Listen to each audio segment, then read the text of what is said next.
Buenos días. Mi nombre es Gustavo Foa Torres, soy médico radiólogo, especialista en diagnóstico por imágenes. Trabajo conjuntamente con el doctor Federico Roca, realizando procedimientos terapéuticos endovasculares y percutáneos en el sistema nervioso central y en la columna. Hoy nos va a ocupar el tema de la vertebroplastia percutánea. La vertebroplastia percutánea es una de las prácticas que más realizamos todos los días. Es un procedimiento frecuente que desarrollamos a punto de partida de una importante población de gente que necesita de nuestra ayuda para aliviar el dolor, calmar la sintomatología que impide una correcta deambulación o vida diaria.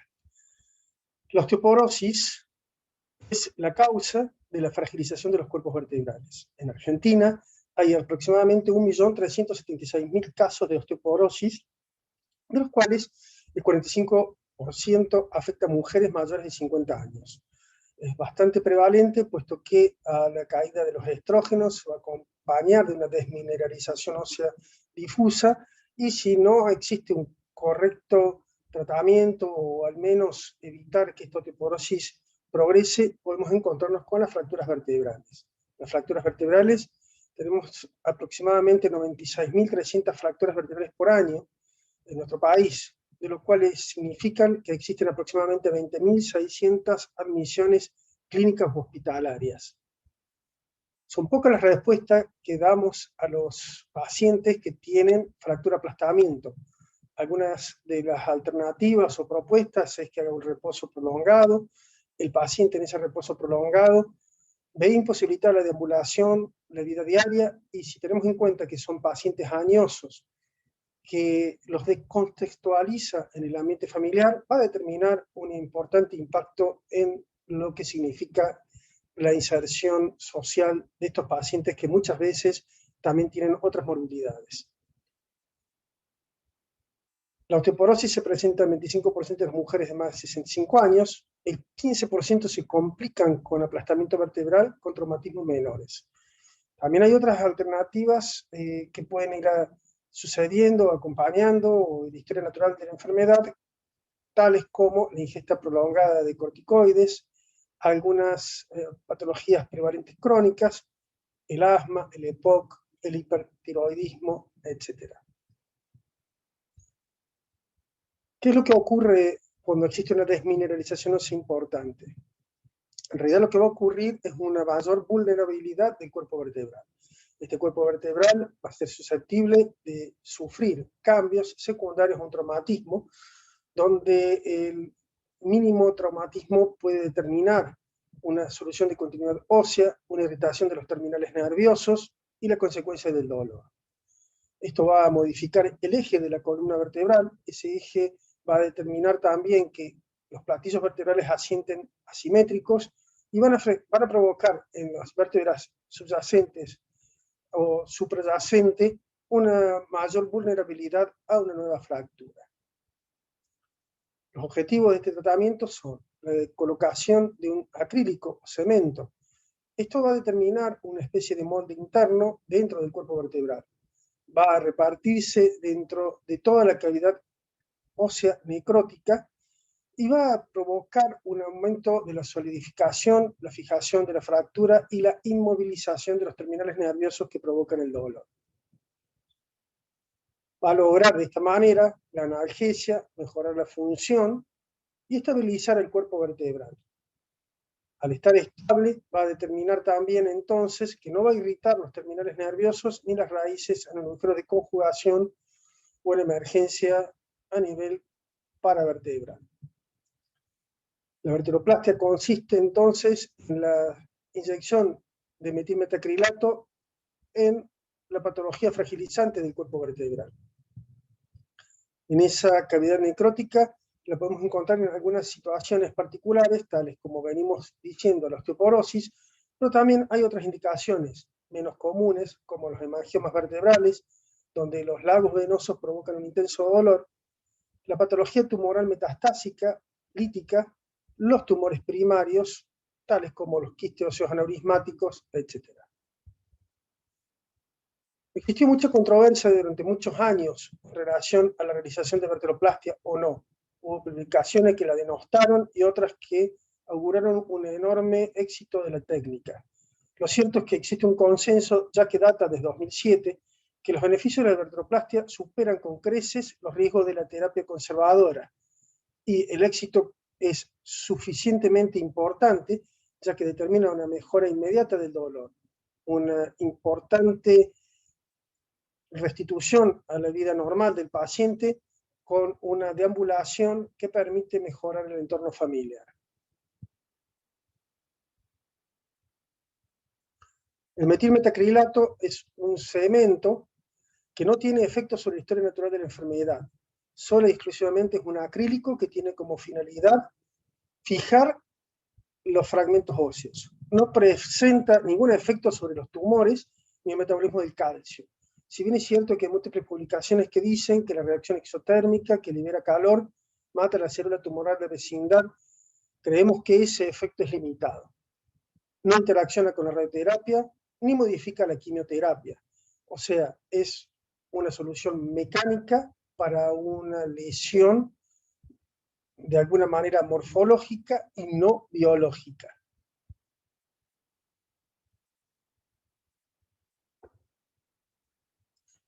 La resonancia magnética cumple uno de los mayores valores para nuestro éxito terapéutico. Quiero recalcar que nosotros tenemos muy en cuenta lo que pasa con resonancia magnética porque de allí se desprende el éxito de la terapéutica. Si nosotros podemos diferenciar un aplastamiento reciente de un antiguo, vamos a lograr sin duda mejorar la sintomatología dolorosa. También podemos evaluar los signos de compresión medular y, por supuesto, otros signos tales como la patología discal, la inflamación de las caries articulares, la mielopatía, el canal estrecho. Muchas veces nos encontramos con pacientes que están lo suficientemente dañados, con aplastamientos vertebrales recientes o antiguos, y que acompañan con estas otras alternativas patológicas que van a empeorar aún más la sintomatología. Entonces, nos dirigimos siempre a tratar un paciente con una resonancia magnética que sea concordante con la sintomatología clínica. Y posteriormente nos ocuparemos de los restantes problemas de la patología discal, canal estrecho, etc. La resonancia magnética con el T1 puede valorar morfológicamente a los cuerpos vertebrales. Ustedes podrán ver acá cómo se pueden observar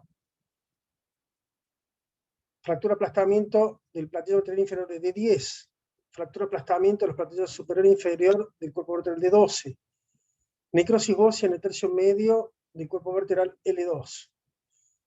Estos cuerpos vertebrales se observan hipointensos en T1, ya nos habla de que hay edema. Hay otros aplastamientos vertebrales, pero las vértebras se objetivan hiperintensas. Esto está hablando de que la evolución de la fractura es crónica. Entonces, recurrimos al STIR, una secuencia que nos va a permitir evaluar el líquido. La presencia de líquido nos habla de edema, y el edema es el sitio donde tenemos que nosotros tratar de focalizar la punta de nuestra aguja. La aguja tiene que llegar al sitio donde hay cambio de señal. Rellenar la necrosis ósea va a determinar el alivio de la sintomatología dolorosa. Si nosotros utilizamos una vía de acceso que nos impide llegar al sitio de la lesión hiperintensa, seguramente es poco probable que podamos trabajar aliviando la sintomatología dolorosa. Acá tenemos 3 secuencias, un T1, un T2 y un STIR. En el T1, observen ustedes la hiposeñal, la señal heterogénea en T2 y la franca hiperseñal en STIR en la tercera columna. Esto nos está hablando de un edema difuso, de una lesión subaguda crónica. Levántelo más abajo, observamos en el T1 la necrosis ósea central, en el T2 al igual, y en el STIR no se ve edema. Sin embargo, el reemplazo de la cavidad ósea nos está hablando de que existe una solución de continuidad, y esa movilización del cuerpo vertebral en 2 fragmentos, uno anterior y otro posterior, necesita la fijación. ¿Cómo se realiza el procedimiento? Existen múltiples alternativas descritas en la literatura. Nosotros posicionamos al paciente en decúbito lateral porque es bastante más confortable para el paciente y para el médico operador. Ustedes observarán que existe una fijación del paciente a la derecha con unas cintas a abrojo. El paciente queda acomodado y apoyado sobre una almohada con una fijación metálica. Tiene como ventaja de que el rayo va a evitar pasar por el abdomen, va a evitar modificar la anatomía y vamos a tener una posición confortable para el trabajo y la inyección de nuestro acrílico. Posicionamos al paciente, lo cubrimos con los campos estériles. Siempre se realizan estos procedimientos con neuroleptoanalgesia. El médico anestesista por lo general utiliza fentanilo y propofol.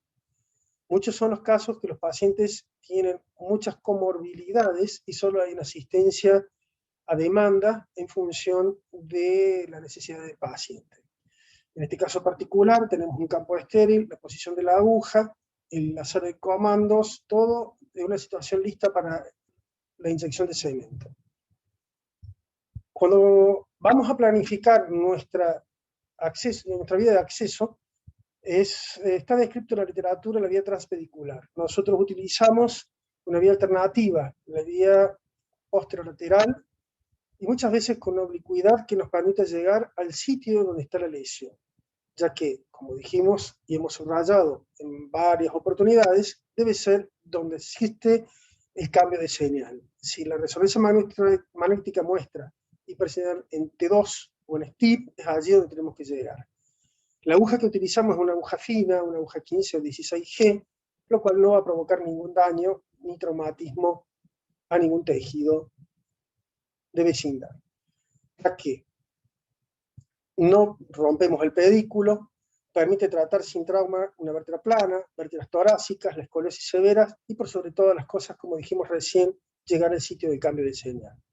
Acá tienen ustedes cómo la aguja fue introducida y no provoca prácticamente ninguna lesión. Acá tienen un video donde se objetiva cómo pasa tan fácilmente sin resistencia a la aguja, y esto es porque la vértebra está fragilizada. Si nosotros necesitásemos colocar un martillo y provocar presión, evidentemente esa vértebra probablemente no necesite de nosotros, ya que no se encuentra tan fragilizada. Cuando ustedes tienen el pasaje simple como se ve aquí, estamos frente a una condición que seguramente el paciente se va a beneficiar de nuestro tratamiento. Cuando colocamos la aguja, después verificamos cómo queda en relación al cuerpo vertebral. Ustedes podrán observar que cuando sacamos el mandril, en algunas oportunidades sale por el extremo líquido citrino que corresponde a la necrosis ósea de la vértebra. ¿Cómo preparamos el cemento? Hay distintos tipos de preparaciones comerciales. Nosotros utilizamos un cemento que viene con un monómero en polvo, 1,5 cucharadas aproximadamente. La mezclamos con 4 gramos de bario. Mezclamos bien, la mezcla va a ser radiopaca, la vamos a poder observar en los rayos X, y después le colocamos el monómero líquido. El monómero líquido introducimos prácticamente una ampolla de 8 mililitros. Eso nos va a permitir realizar una mezcla semilíquida o semipastosa, en un punto intermedio, dependiendo si la vértebra tiene necrosis ósea importante, utilizamos mayor contenido líquido. Si la vértebra tiene un muro vertebral posterior roto o una importante solución de continuidad de los platillos vertebrales superior e inferior, más bien pastosa. Después colocamos una jeringa de 10 centímetros cúbicos para verter nuestro líquido preparado. De esa manera lo colocamos en una jeringa de menor calibre. La jeringa puede ser de 3 mililitros o de 1 mililitro. Utilizamos la de 3 cuando hay que inyectar mucha cantidad en una cavidad ósea necrótica, y la de 1 para ejercer presión.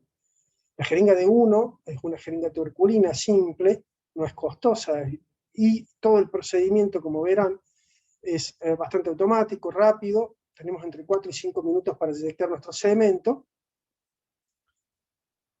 Y la inyección del cemento se realiza con bastante tranquilidad debido a que es bien visible. Repasemos entonces. Arriba a la derecha, la mezcla del bario con el polvo. Preparamos el monómero líquido, aproximadamente 8 mililitros.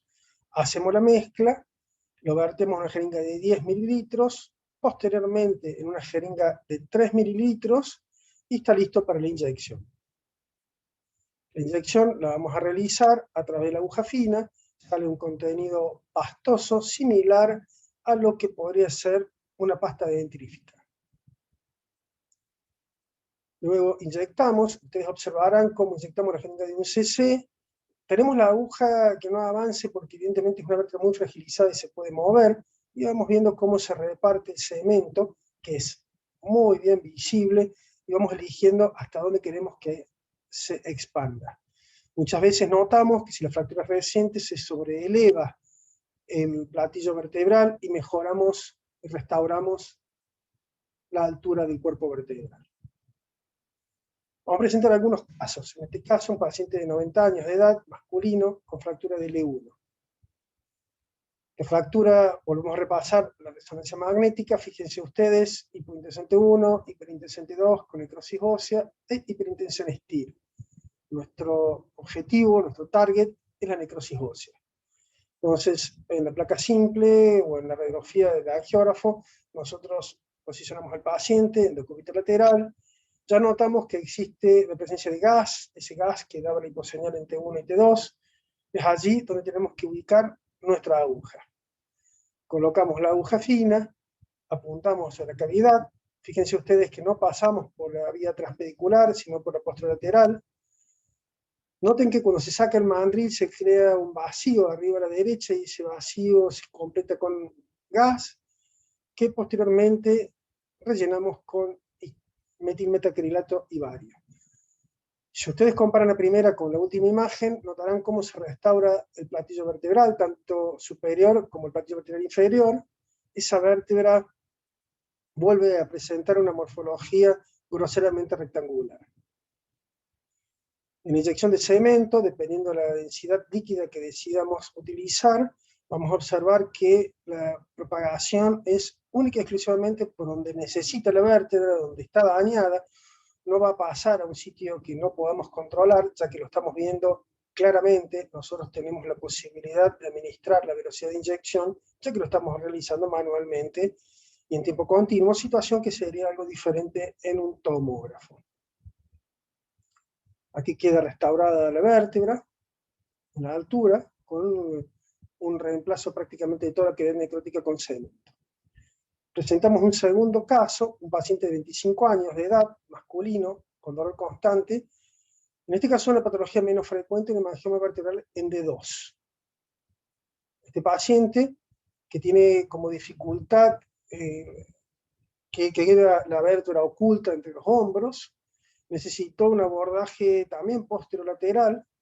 La colocación de la aguja fina en la sala de angiografía no es tan compleja, ya que podemos ir modificando la posición del arco, vamos avanzando lentamente, vamos controlando que estemos por fuera del cuerpo vertebral, que estemos ingresando por debajo del pedículo, llegamos al sitio de la vértebra, avanzamos suavemente.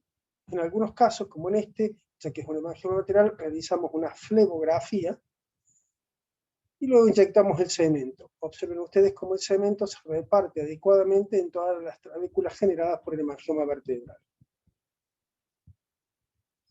El hemangioma vertebral quedó completamente embolizado, sin pasaje al canal raquídeo, y provocó que el paciente sintiese un rápido alivio a la sintomatología dolorosa.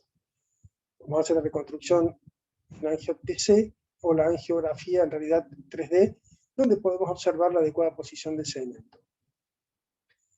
Bien, hay muchas controversias en relación al tratamiento de vertebroplastia versus la cifoplastia, que o no puede servir. Nosotros luego de muchos años hemos observado que la vertebroplastia va a permitir restaurar la altura del cuerpo vertebral si es tomada a tiempo y el cuerpo todavía no está parcialmente osificado. Y hay trabajos múltiples que muestran que lo que puede ganar la cifoplastia en realidad en altura es muy poco, y en realidad es controvertido si existe algún tipo de beneficio de usar cifoplastia.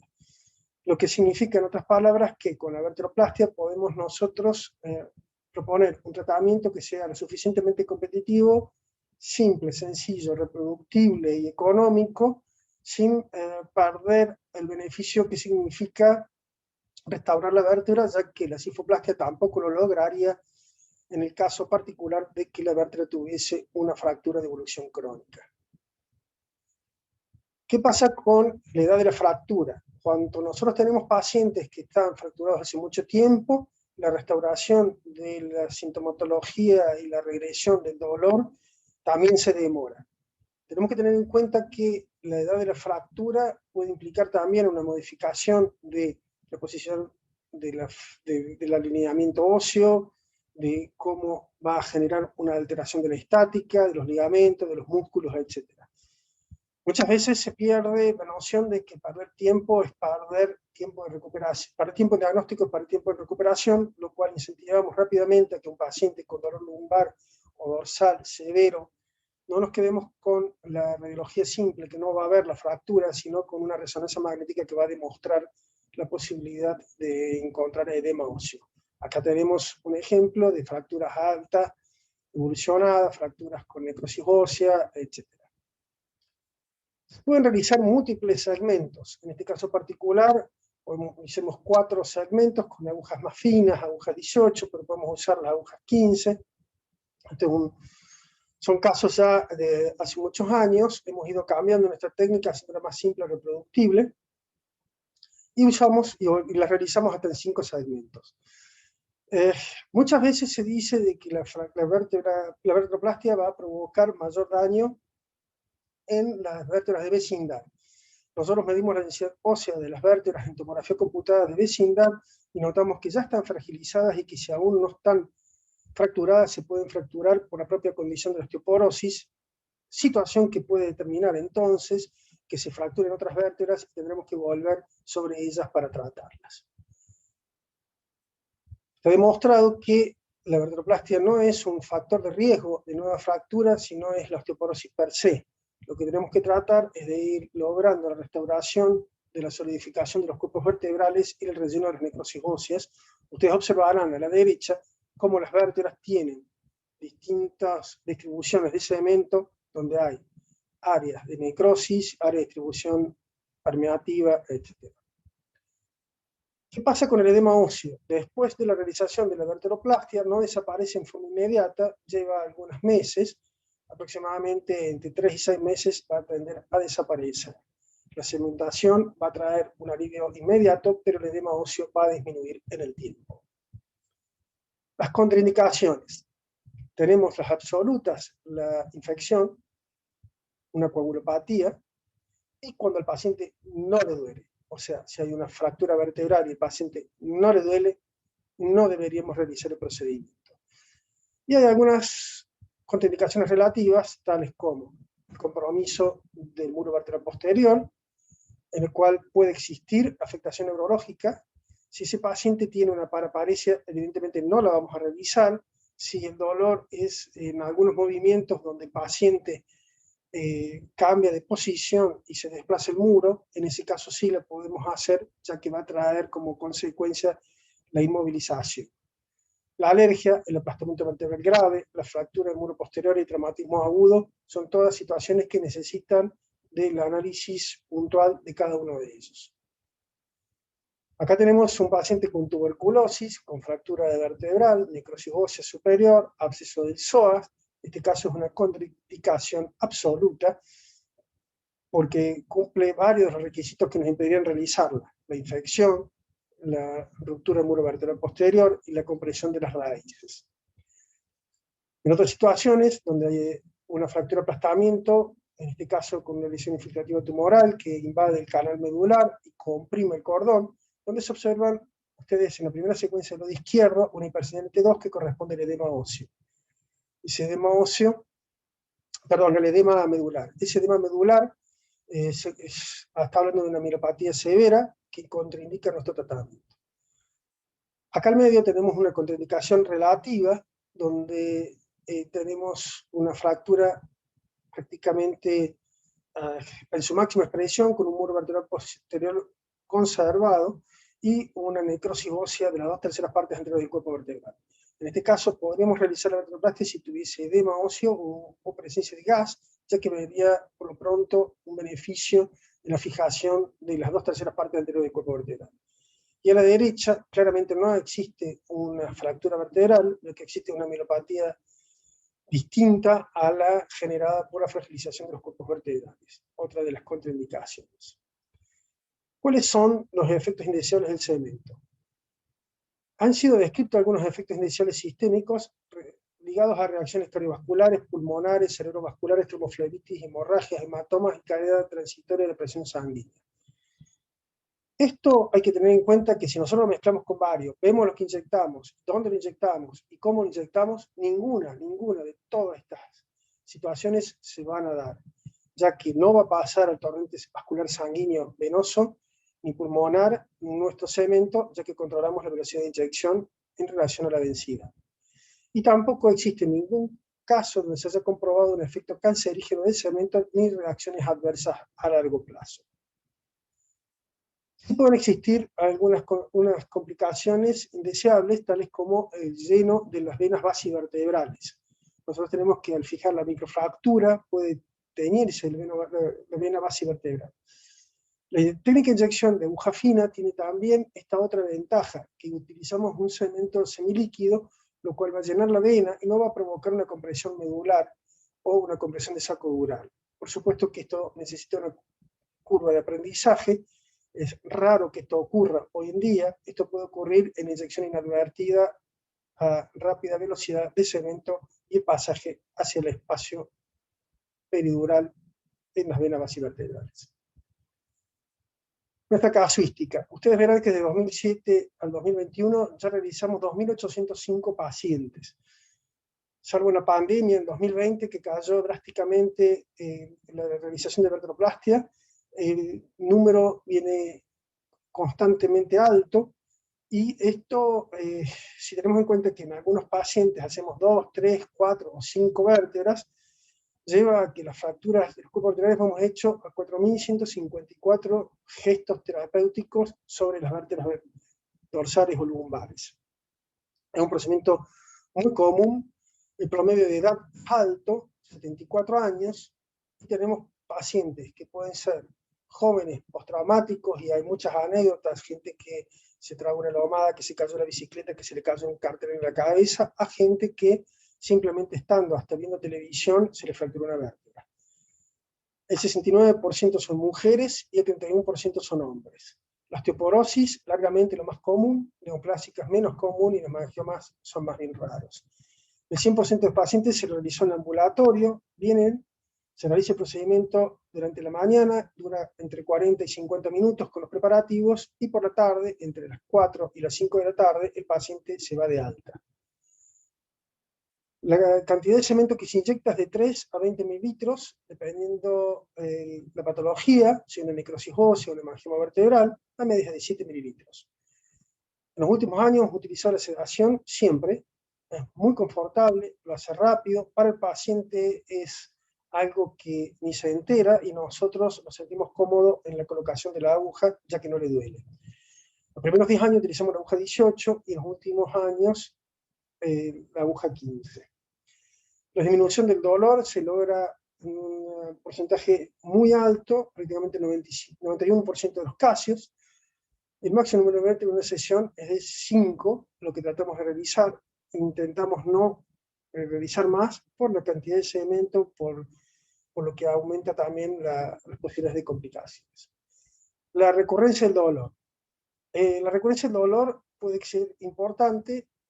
Antes de 24 horas, 254 pacientes con refractura, 90% tratados de nuevo, 10% infiltrados.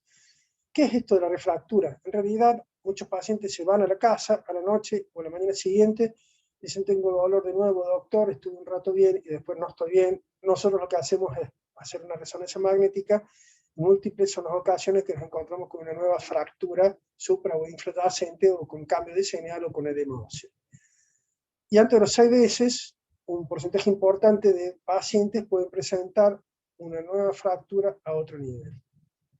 Esto hay que tener en cuenta que la osteoporosis, la desmineralización ósea difusa, es un problema que afecta a todas las vértebras, y esto significa que debemos estar atentos a que no se repita el esperar el que se derrumbe el muro vertebral posterior, al que no haya posibilidad de retorno a estabilizar la vértebra. Dentro de las complicaciones, no tuvimos ningún caso de compresión dural con cemento. Tuvimos 2 paraparesias post-vertebroplastia, además necesitaron cirugía compresiva por hemorragia dentro de los 2.800 casos. Tuvimos 15 pacientes con neumotoras que nunca se necesitó tratamiento evacuador. Nunca la aguja se rompió en la pared del pedículo, ni tampoco la aguja per se. Hubo 2 veces en todos estos casos de 2.800 de derrumbe mural posterior de vértebras ya tratadas, sin consecuencias neurológicas. La refractura del cemento ocurrió en 26 pacientes. Esto es un capítulo particular. Cuando ustedes tienen una necrosis ósea muy voluminosa, puede existir que se descalce todo el cemento que le hemos inyectado y provoca un acúmulo líquido pericemento que necesita una nueva inyección dentro de todo ese espacio donde la vértebra adquirió el acúmulo de líquido. Y hemos notado que en esa refractura, o en realidad el acúmulo líquido rodeando el cemento, el llenarlo nuevamente con cemento semilíquido calmó inmediatamente el dolor. Después, complicaciones mínimas asintomáticas extravertebrales, extravasación de cemento en las venas perivertebrales, epidurales, espacio intervertebral del disco y vasculatura pulmonar. Esto se vio sobre todo en los primeros años, no hubo cambios en la oximetría de pulso o en estado clínico, no hubo sintomatología clínica, solamente nosotros lo categorizamos, lo catalogamos y lo seguimos estadísticamente para evaluar nuestra estadística personal como grupo y como lo que puede significar la curva de aprendizaje. Como complicación mayor, tuvimos una reacción inmunológica transfuncional seguida de muerte en un paciente con aplasia medular. En este caso lo que ocurrió fue que nosotros hicimos una vertebroplastia, anduvo todo bien, la paciente tenía una plaquetopenia severa. Lo que ocurrió que a la colocación de plaquetas del paciente, posterior a la colocación, hizo una reacción anafiláctica propia generada por la inyección de plaquetas y no tenía que ver con el cemento en sí, sino que fue una reacción indeseable inmunológica post-transfusional. Acá tienen algunos ejemplos que necesitaron la infiltración, el bloqueo radicular con la colocación de betametasona en una vena donde tenía cemento, calma la sintomatología dolorosa en el tiempo. En este caso es una vertebroplastia realizada en otra institución, donde se utilizó la vía transpedicular, hubo un problema con una arteria lumbar, se le provocó un pseudoneurisma. Lo que nosotros hicimos fue trombosar el pseudoneurisma con acrílico.